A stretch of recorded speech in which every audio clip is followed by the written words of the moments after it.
Hi hello എല്ലാവർക്കും നമസ്കാരം. PSC പരീക്ഷകളിലെ സ്ഥിരമായിട്ടുള്ള ചോദ്യമാണ് ഹ്യൂമൻ റൈറ്റ്സ് കമ്മീഷനെ കുറിച്ചുള്ളത്. മനുഷ്യാവകാശ നിയമം, ദേശീയ മനുഷ്യാവകാശ നിയമം അല്ലെങ്കിൽ കമ്മീഷൻ, ഇതുമായി ബന്ധപ്പെട്ട ചോദ്യം സ്ഥിരമായിട്ടുള്ളതാണ്. അപ്പൊ നമുക്ക് കുറച്ച് വസ്തുതകൾ നോക്കാം. ഇപ്പൊ നാഷണൽ ഹ്യൂമൻ റൈറ്റ്സ് കമ്മീഷൻ എന്ന് പറയുന്നത് ദേശീയ മനുഷ്യാവകാശ നിയമം 1993 സെപ്റ്റംബർ 28 ദേശീയ മനുഷ്യാവകാശ നിയമപ്രകാരമാണ് ദേശീയ മനുഷ്യാവകാശ കമ്മീഷൻ രൂപീകരിക്കപ്പെട്ടത്.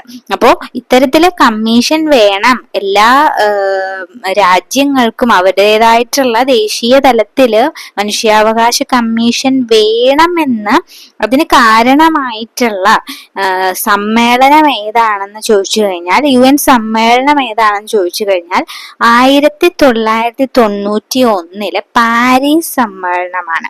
അപ്പോ 1991 പാരീസില് ചേർന്ന സമ്മേളനത്തിലാണ് എന്ത് തീരുമാനിക്കുന്നത്?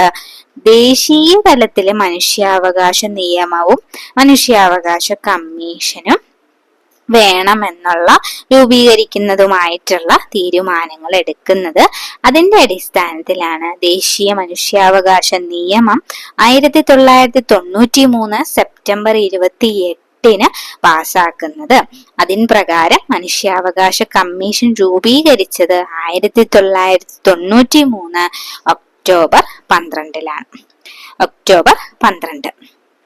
അപ്പോ ദേശീയ മനുഷ്യാവകാശ നിയമത്തിലെ ഏറ്റവും ലാസ്റ്റ് അമെൻമെന്റ് വന്നത്, ഭേദഗതി വന്നത് 2019 അതുപോലെ തന്നെ മനുഷ്യാവകാശങ്ങളുടെ കാവൽ നായ അല്ലെങ്കിൽ സംരക്ഷകൻ എന്നൊക്കെ അറിയപ്പെടുന്നത് ആരാണ് എന്നൊരു ക്വസ്റ്റ്യൻ വന്നു കഴിഞ്ഞാൽ അതിന്റെ ആൻസർ ദേശീയ മനുഷ്യാവകാശ കമ്മീഷനാണ്.